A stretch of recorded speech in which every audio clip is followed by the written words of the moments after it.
is, hero? Tell me. Marc, that's enough. Is it enough? Ooh, World Star. It's not going to be good. Whoa. Give me a Tylenol for that. You going to jail, What just bro? happened? Oh no. Oh Was no, Steve? no. Steve, what did you do? I swear it wasn't me. Oh, but it wasn't. Was it Khonshu? Who did yo. that? That's Yo, the this is third Jake? one. There's a third We altar got in Jake? there. Is this Jake? Jake, you're a bad boy, Jake. What is he doing? Oh my god. Oh no! This No looks so way. cool! Now is the No Earth spinning? freaking way. Or the stars spinning? The Earth must be spinning, right? No, Just real bro. fast. No, there's no day to night though. This- There's no day to night. Like, for you to go back in time. I think they're going back in time. Are they de-aging the universe? That This purple is thing in the sky insane. is the moon. Oh my! I have This is so many insane. questions about what is happening right now. Bro, this Oh music. my god! Welcome back to New Rockstars. Moon Knight Episode 3 takes a page from Raiders of the Lost Ark as Khonshu rewinds all of outer space this episode. I guess killing any astronauts that might have been in orbit.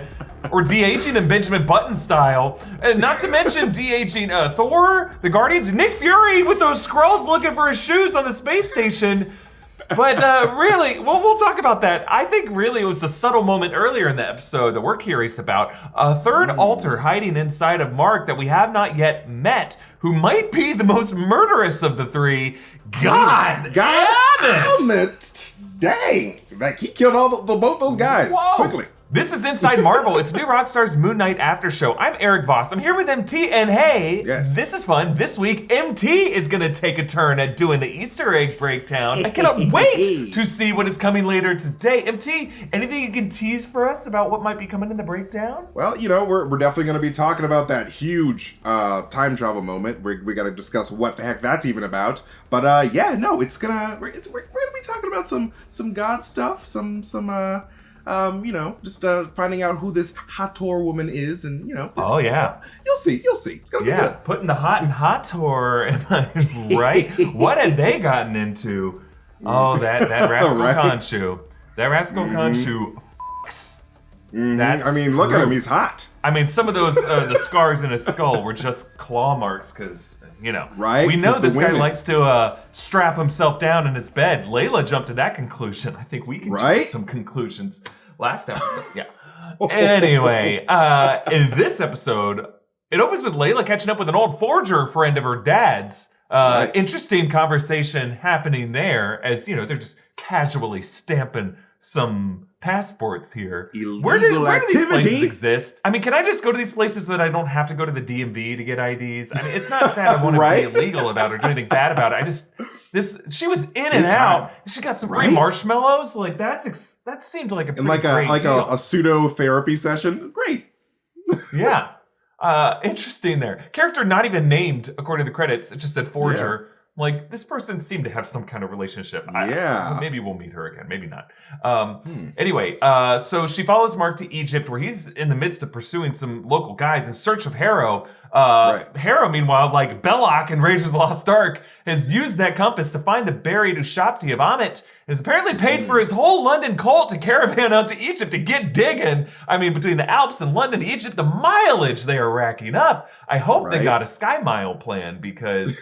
Man, they are all of them together. You know, some people are like, I just like lived in London and liked gardening lentils. Do I have to go out in the desert sun and dig? It's like, if you love Ammit, yes, you will. Poor Jamila's out there. Like, all I know how to do is kick a soccer ball around and speak really bad Mandarin. Do I have to dig too? Yo, that Mandarin was you too. Not great. I love you see Shang-Chi's tweet? Simu Lu's tweet about the Mandarin is very funny. No, what did he say? Oh, no. He was like, Arthur Harrow definitely needs a new Mandarin teacher. It's quite funny. Yeah, I think maybe. So as Arthur and Steven debate over how violent to get with these guys, Marc gets knocked in the head and has this interesting moment where he falls back in two different directions, flashes, blacks out, and then comes to having stabbed them on a rooftop. Now, Marc did not do this. Steven did not do this, so who did? Probably Jake. Maybe another one of the Probably alters. Jake. We'll find out. Probably Jake. But the last thug reveals himself as an Amit worshiper, kills himself to keep Marc from finding Harrow. So Khonshu has to force an audience with Iniad by, just creating a solar eclipse. No big deal. Casual solar eclipse. An ex-boyfriend trying to get someone's attention, like, I will rearrange the stars so that you text me back. I will move the moon. You want the moon, Barry? I'll give you the moon. Block out the sun. Moon. Freak out everybody. Every astronomer who has had lunar and solar eclipses predicted out like literal clockwork, like that wasn't supposed to happen for another 3.5 years. It's like, this is early. MT, we're talking about moving the moon. Moving the moon. Global tides are all screwed up. Countries are flooded. You joked about visiting the Maldives earlier. They're gone. They're gone. You move the moon. But hey, this is also where we're talking about the Indian Ocean. I mean, a giant celestial corpse is in that Indian Ocean, cracked up through the Earth's core, smashed through the ozone layer in the stratosphere, which would have had devastating geological impact, gravitational effects, tidal effects. So none of the physics of this world make any sense. Let's just be honest. From the get-go.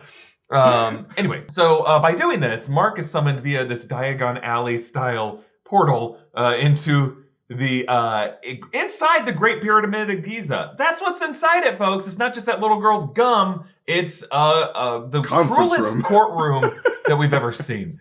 Right. Because we meet the other members of the Iniad, where interestingly, we only meet 5 of them via their avatars. We meet Hathor, the female who used to have a relationship with Khonshu, got us some music.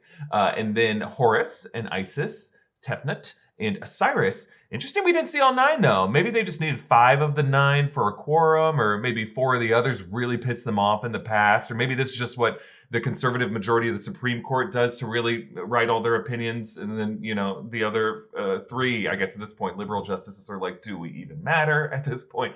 All these things. You're getting too political! Pointing out how many members of the Supreme Court are appointed by conservative presidents! How dare you remind us of that reality! I'm not subscribing! That's the people who claim to be our fans on the New Rockstars subreddit. That's my impression of them. Your best Nixon. Nixon's ghost has like a bunch of different burner accounts on Reddit and claims to be a dozen different people. It's the floating head of Nixon from Futurama. Yeah. Oh no, that guy would be awesome. Like, I'd pay to have him be our fan instead. But anyway, so yeah, just interesting. We just had a small group of the Iniad, but also kind of makes us doubt their legitimacy. Like, you don't even have all 9 here. They're Seriously. like, we don't interfere with mankind. We just kind of like puppet their flesh around like Halloween costumes, but otherwise we don't intervene.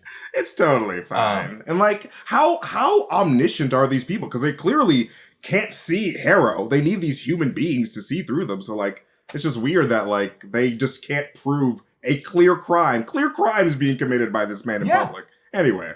And they, in addition to there were definitely plenty of other Ushaptis on the sides as Marc walked in. So it's like, how many gods have they just gotten pissed off at and turned into Ushaptis over the time that they did to Amit, and at the end of the episode they do to Khonshu? Like, how many gods have they just like, seriously? Shut up. You're a statue now. So I love this scene. Khonshu possesses Marc's body. Oscar Isaac again, making great acting choices, where he screams as Khonshu at the Iniad. They bring in Harrow to face the accusations, but Harrow goes dirty, and he uses Marc's dissociative identity disorder in one of the cruelest ad hominem attacks I have ever seen in a trial. Like, how do these wise judges let that slide? Like, I get that a judge, in a courtroom might dismiss an unreliable witness at a trial, but really that's for the jury to decide, but there's no jury here, it's just the judges. But they would still look at the other obvious evidence of the accused wrongdoings, right? Yeah. You'll still at least listen like, well, you may be not the best testimony, but there is other evidence we could look at that this guy is trying to unearth a banished god who is turned into an Ushapti. Like they're so stupid, MT. Why did nobody go visit the tomb? It's like, hey, are you going to try to go visit the tomb? Let's go see if he's right. Let's go to the tomb. They could just get they could pull it up on satellite imagery, Or just get a telescope and be like, oh, his crew is out there in the middle of the desert digging up. But then again, they did not know. In fairness to them, they did not know where Ushabti was buried, which is also like not a great plan. Can't they have a middleman who's just says, hey, we don't know where it is, but you know where it is. Is someone digging out there? And it could be like, oh, yeah. That weird David Koresh guy, his people are out there digging. And they'd be like, oh, shit, that's not very good. That's not good. Okay, look, statue. But they didn't do that.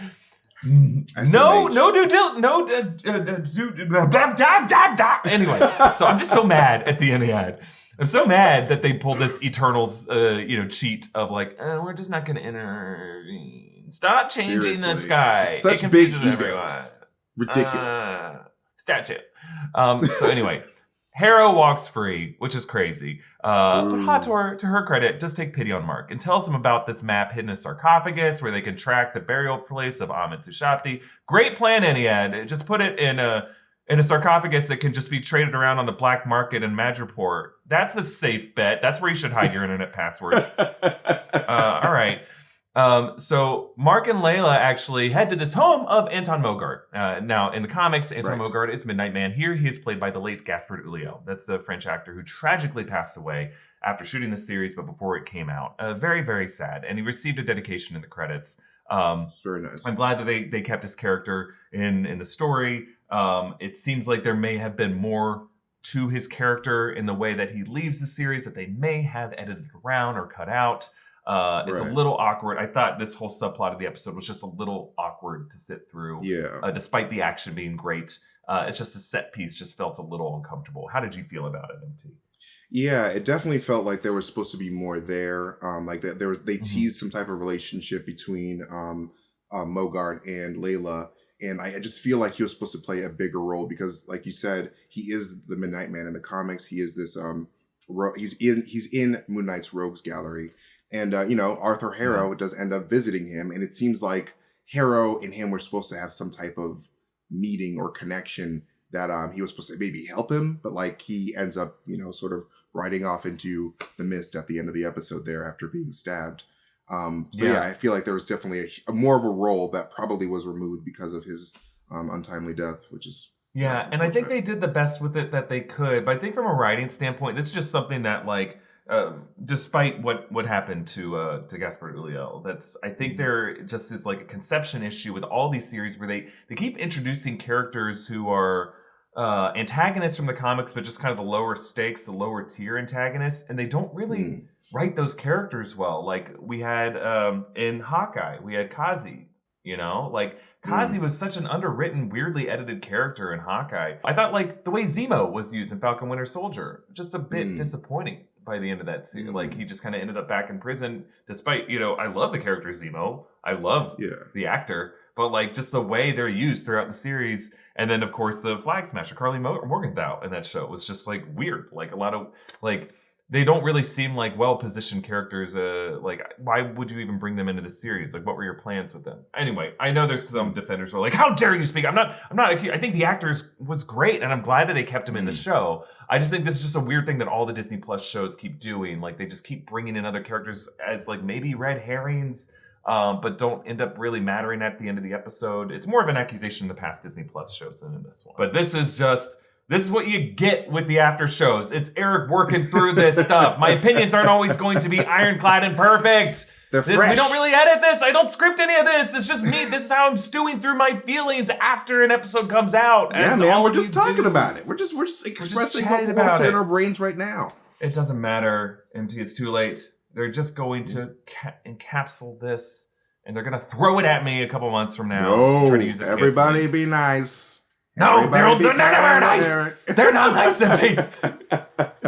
It's not Twitter's job to be nice. They're all just mad about Elon. And it's just Twitter. It's just an angry corner. So, but we do learn about Mogart, how he's a collector and a fanatic of medieval jousting. I thought it was interesting to watch all this, and we got to learn about him as a collector, and that he spent time with Layla in Madripoor, suggesting that, like Sharon Carter, Mogart acquired these antiquities in the black market this way.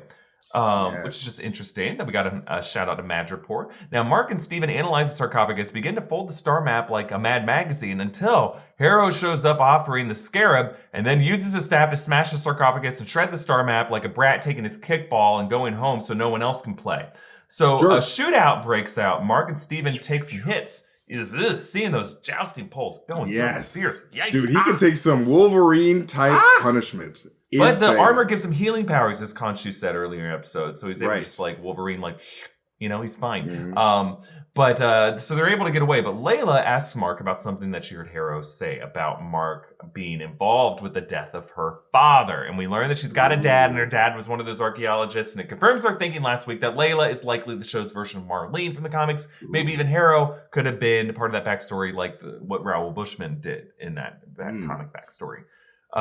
So they end up driving out to the desert. They use Steven to reassemble the star map. He tapes it into a perfect star, like America Chavez perfect star. It's pretty damn good. Interesting. Was that originally how the map was going to be folded? Like a perfect, 5x5 I think that's how star? the way that Senfu designed it, which is weird.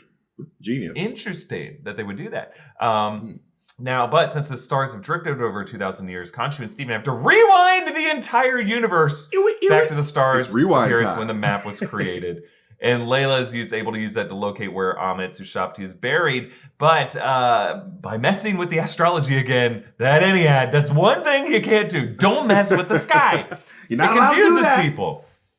Jeez. They're like the people who go out into the field at night and they have their telescopes and they have their wine and their cheese, and then he ruined it by doing that. It freaked them all out. So they turned Khonshu into a stone Ushapti. Harrow coldly taunts. Kind of a cool ending to the episode. But I think, MT, we got to talk about this character we did not see this episode. Perhaps the additional alter known as Jake Lockley, and why he might be the most brutal of the three that we've met so far. Before we get into that, we want to thank everyone who has bought one of these Moon Knight Tomb of the Moon God shirts. They are selling out pretty fast.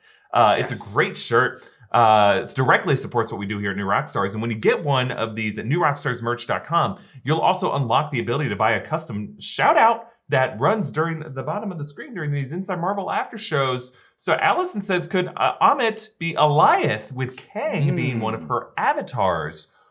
Oh, interesting thought. Well, based on what Kang said, he said that he weaponized, or he said that he weaponized like the incursion energy of a multiversal war into Alioth. Right. But I think that it could be an interesting parallel, like definitely an analog in the way that like Alioth and Kang had this connection. But it seemed like Kang was controlling Alioth, whereas Amit is controlling Harrow. So it doesn't really seem like, but Amit is supposed to be the beast.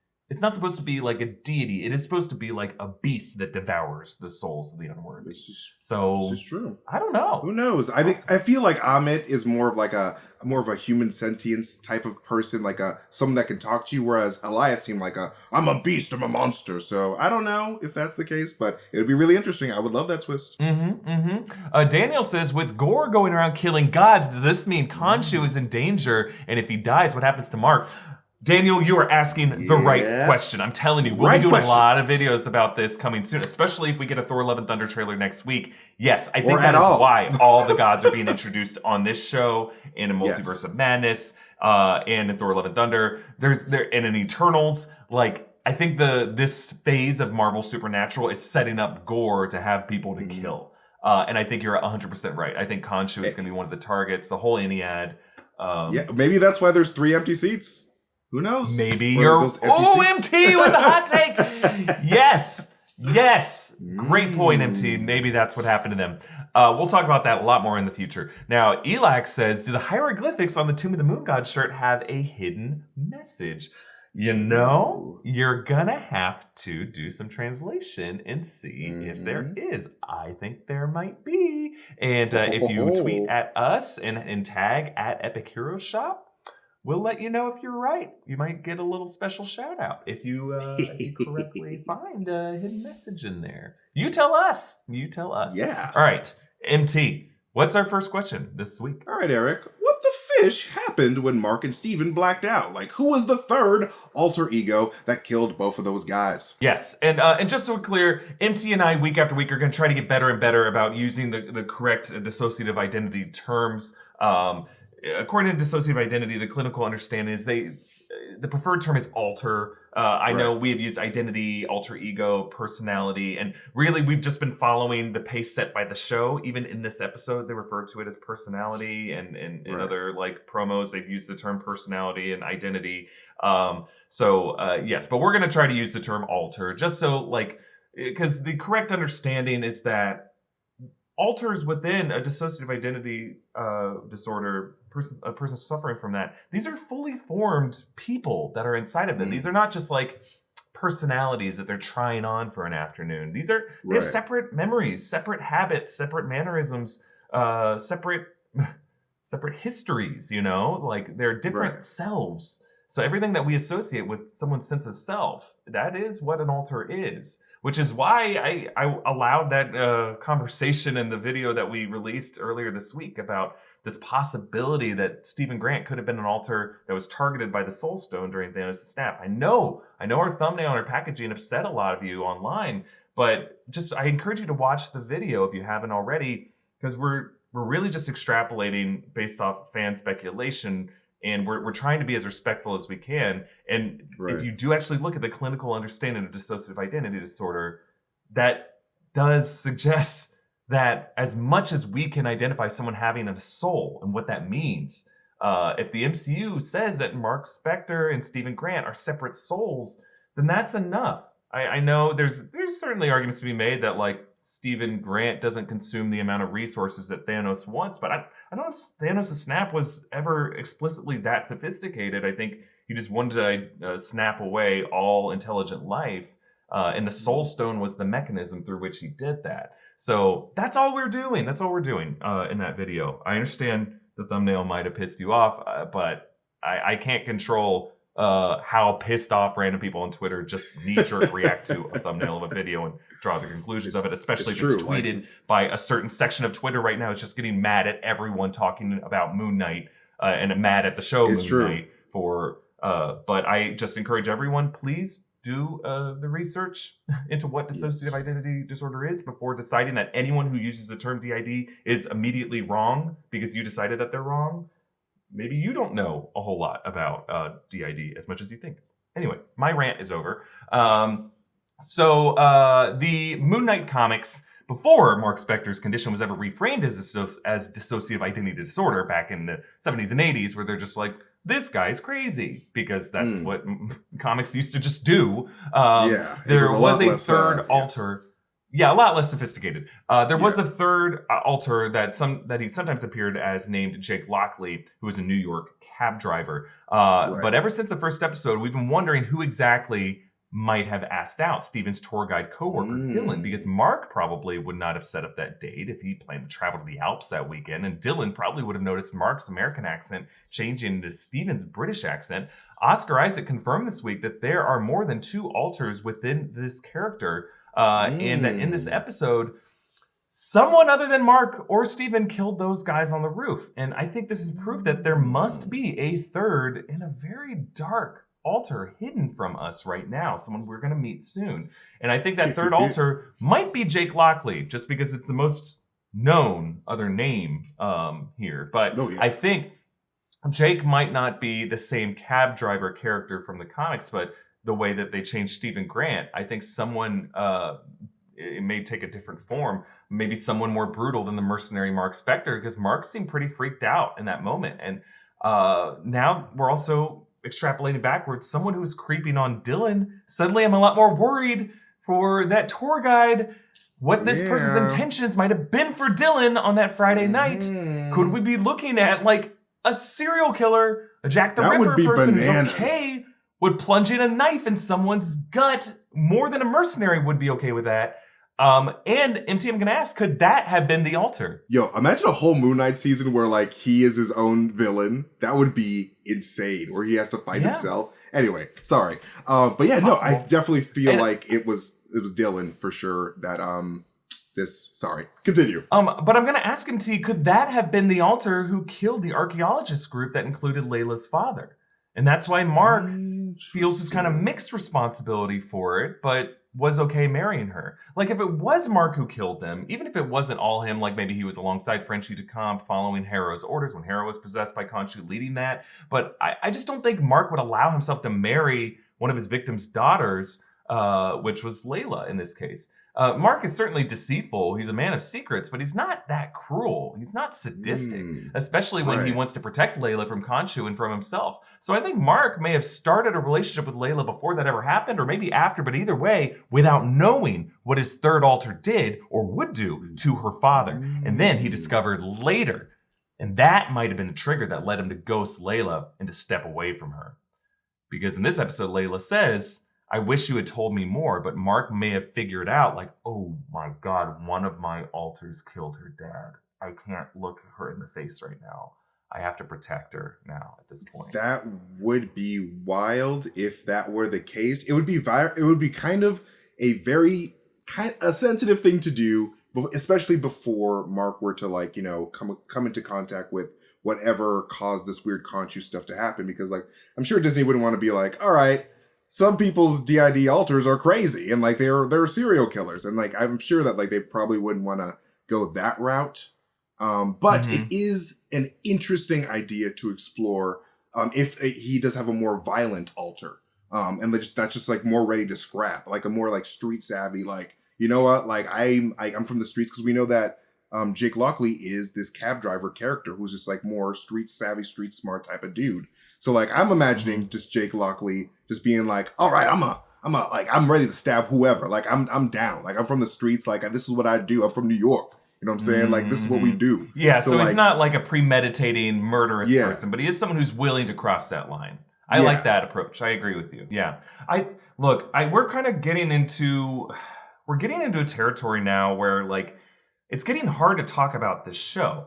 Because I think there's going to be a contingent of people who feel that any fictional, creative license-taking exploration of dissociative identity disorder, that it all presents it as exciting or action-packed or fun or brutal or violent or scary. If it's done for entertainment, there's going to be some people who are just going to want to cancel this series and cancel anyone who talks about it in a positive light. Yeah. It's so tough. Ultimately, I still enjoy this series. I enjoy what it's doing. Yeah. We have to let people just, like, enjoy what's good about it and not get mad at them for just talking about it. This is something that, like, people got mad at us when we talked about Falcon Winter Soldier, just because Falcon Winter Soldier wanted to address the challenging subject of civil rights in America. And just because we pointed out what they were talking about and we wanted to join that conversation, there was a lot of people who were like, no, you can't talk about this. You can't talk about this in a superhero genre. I definitely don't agree that people shouldn't be able to talk about DID, especially since DID is such a big part of this show. And, like, people have to remember that we are in a science fiction universe. And so that tries to really try to replicate our universe. But these are sci-fi elements being introduced with real world elements like DID. So if DID is a big part of this show and we have these mysterious sci-fi elements, it's hard to not discuss those two in the same type of way if we are supposed to speculate what's going to happen in the future of this DID-centric show. So, like, we are doing especially with Erik, like, we are all doing our best to educate ourselves on what DID is so that we can very tactfully try to, you know, speculate on what's going on in this very heavy mystic sci-fi world. And and I think that, you know, Marvel Studios has that big task here to try to walk that line as well. We does. Maybe, and who knows, maybe we'll see at the end of the series, maybe Marvel Studios was not as ready as they thought they were to have that conversation. Right now, I think they're being respectful enough.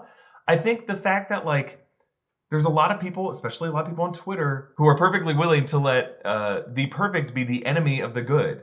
And they will constantly move the goalposts on what perfect is when we're talking about these things.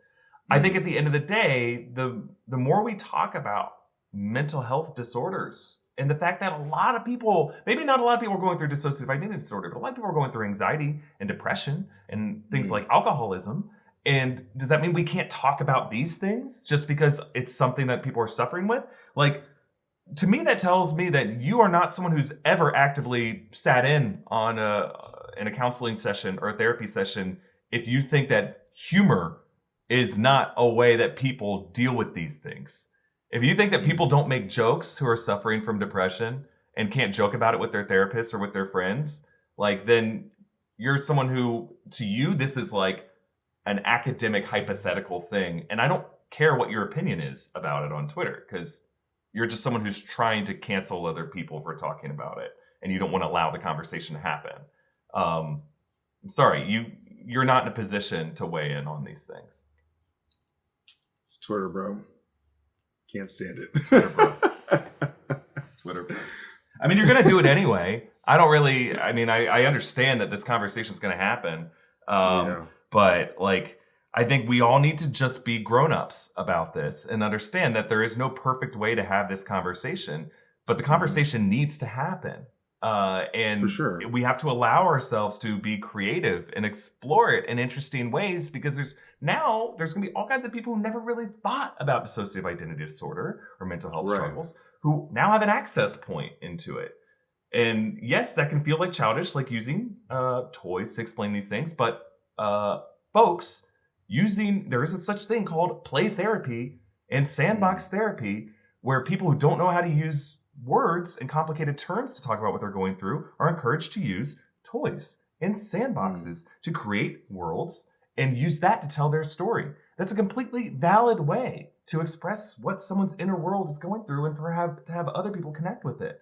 So to say that you can't do the same thing with creating a Marvel Disney Plus series to do that, and to allow young people of all ages, to connect with these ideas and these concepts, is such an absurd thing to deny that experimentation from even happening from the get-go.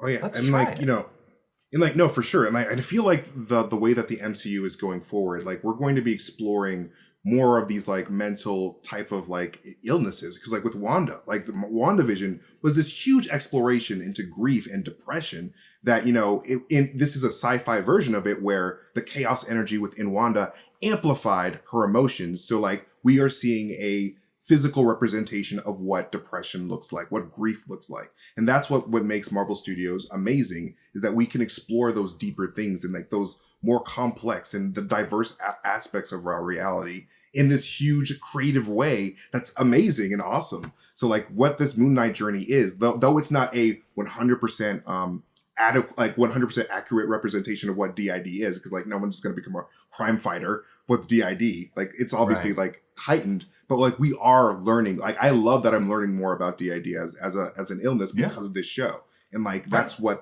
we have these amazing shows to begin with. There we go. The end. You have to allow a freedom to fail. You have to allow a freedom to get things wrong, and to stumble through things, because you have to walk before you can run. And if we just wait until we just stay silent until we come up with like the perfect way to talk about things, no one's ever going to say anything or talk about anything. Exactly. And we'll just stay silent and alone for our entire lives until things just get worse and worse. That's not how the world works. Welcome to the world. The world is not Twitter. And Twitter will never solve your problems. So anyway, we got deep here, MT. This was an interesting conversation. Yes, we skewed into the type of conversation that terrifies me here at New Rockstars that I'm probably going to regret next week weeks to come, because YouTube and Twitter are no place to have a nuanced conversation.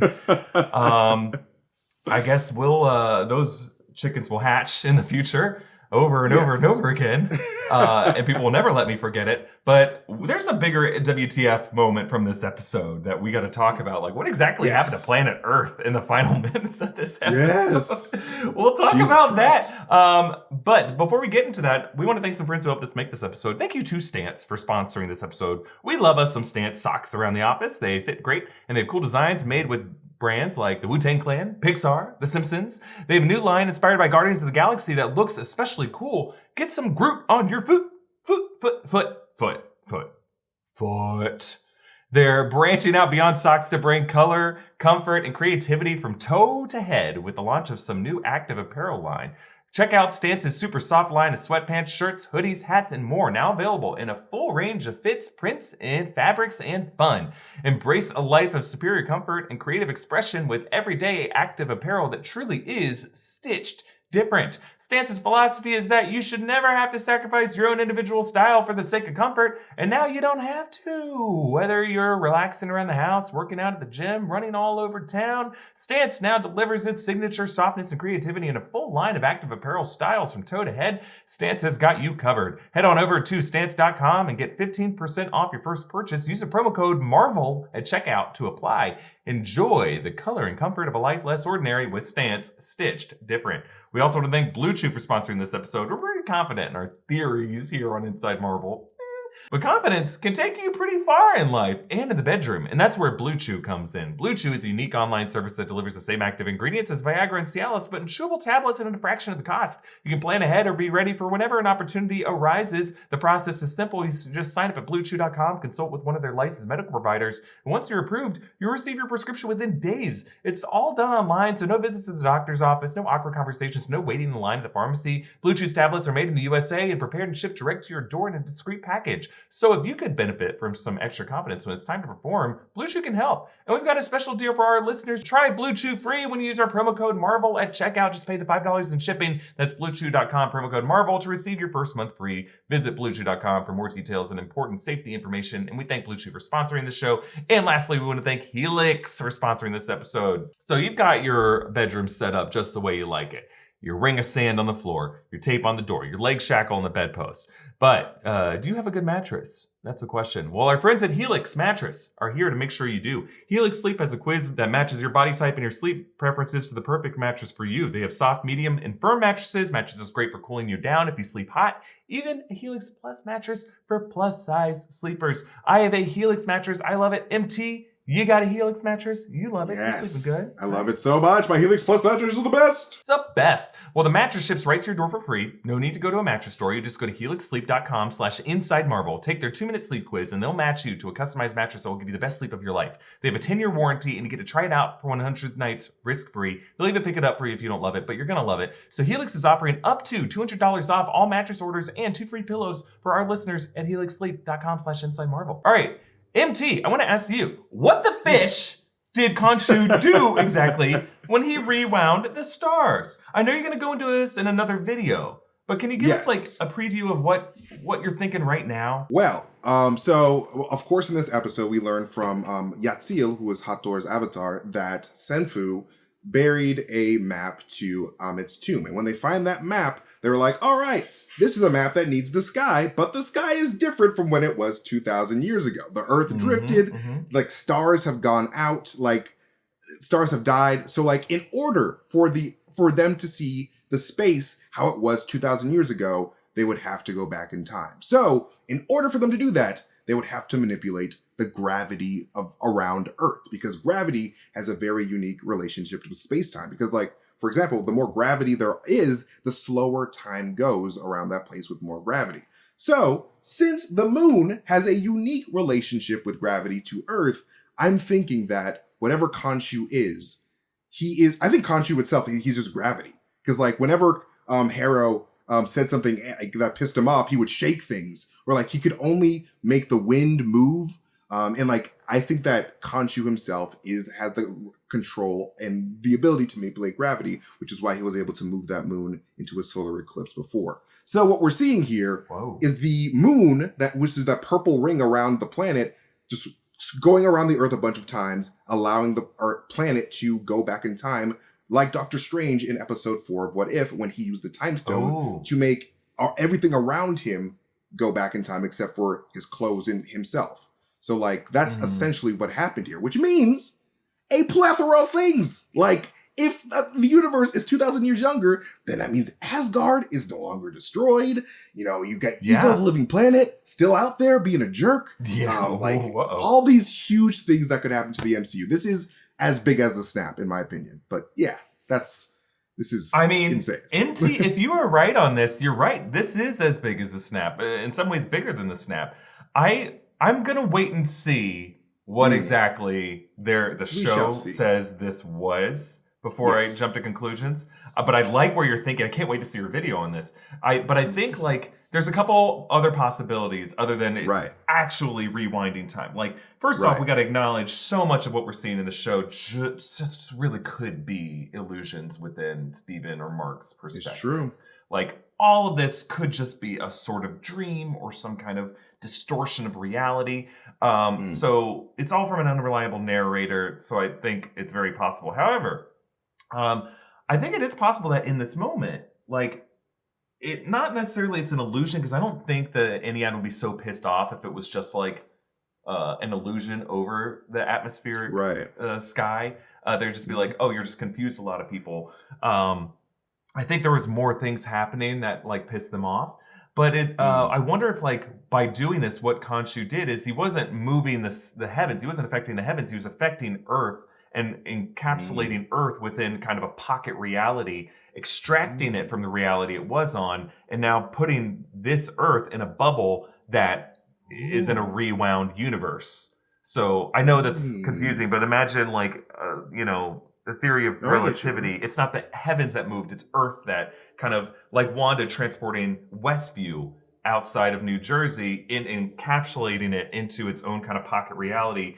That's what he did. So within that pocket reality, things can get warped. The nature of reality get warped. But as we saw in Westview, things that enter that pocket reality, they came back out warped. Like the drone changed into a helicopter. Monica's clothes changed. So I think like still within that pocket reality, the nature of reality is still corporeal and real until like the spell gets broken. And maybe that's what they did by turning them into a new Shabti. I just think it's possible that like what we're seeing is a kind of a multiversal effect. Maybe that's what the clue of the America Chavez star was. It looks like the same kind of shape as the patch that's on the back of her jacket and the portals that she kicks in.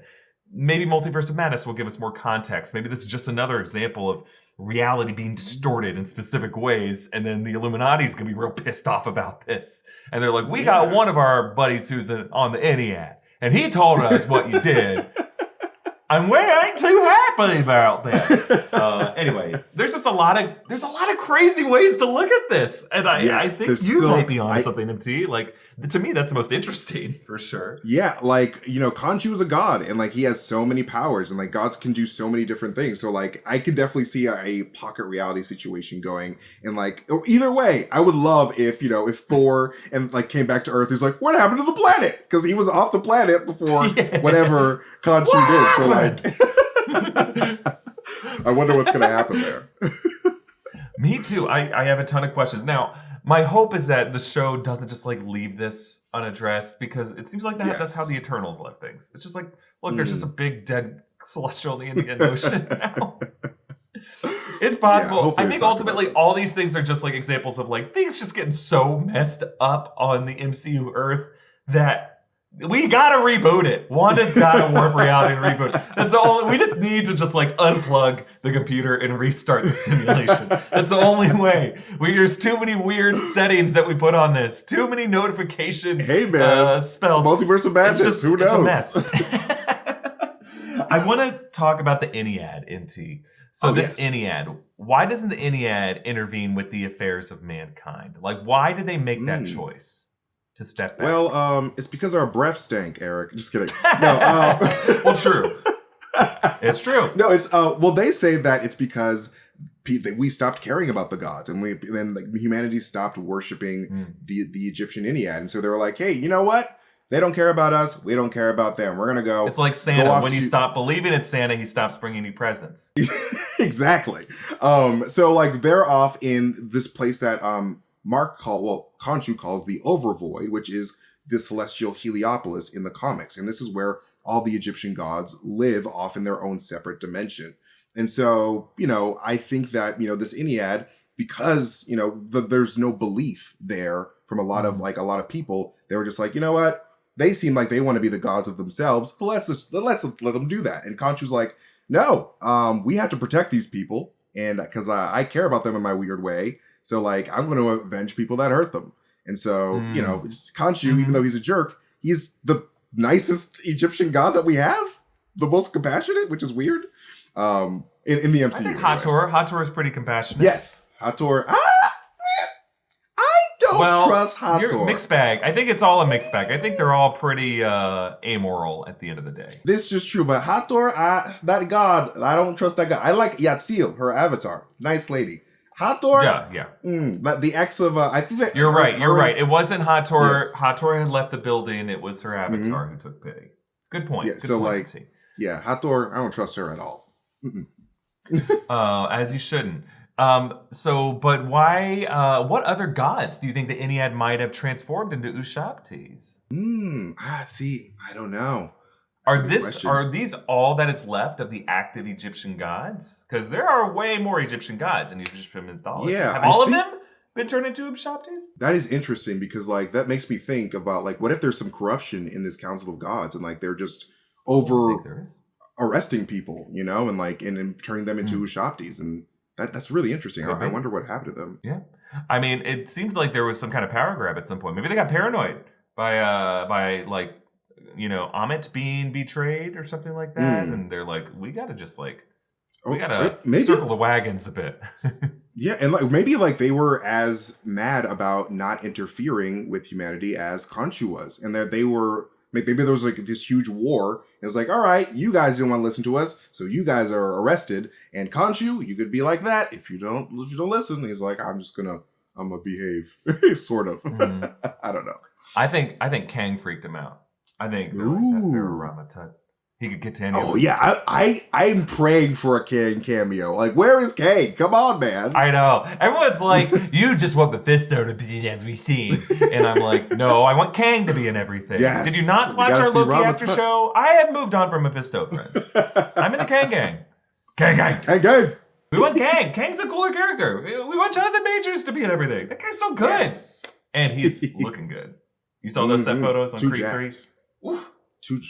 Man's too jacked. All right. Well, we'll leave it there for this episode of Inside Marvel, aka the episode that will get me canceled. No. It was gonna happen. Listen, but you know, I'm glad that I got to share this with you, MT. Listen, everybody. We are going to try to address Moon Knight in the most tactful way that we can. DID is a very serious thing, and both us and Marvel Studios are trying to tackle this in a very smart way. So we're not trying to make wild theories based on DID because it's fun. We're just trying to just look at the factors that we have on the show, which are DID and mystical elements, and just seeing what Marvel Studios is going to do with that, because they can do so much with that. And you know it's going to be in a very smart and intelligent way. So we'll see. I'm just trying to answer the questions you guys are asking us too, and I just want to do it in a respectful way. Like, I never believe in just like, I had a crazy theory on this and no one asked me about this, so I'm just gonna like make you all listen to it. Honestly, like everything I do here in New Rockstars, it's because like a ton of people are tweeting me asking this stuff, and I'm just like, I'll do my best to answer that question. Bro, it's the Speculation Nation. We are trying to figure out the answers to questions that you guys have. That's our job, and we're trying to do it in the best way that we can. And we appreciate how the vast majority of you seem to be with us on that journey. And we appreciate all your support for everything that we do here. And we're here for you.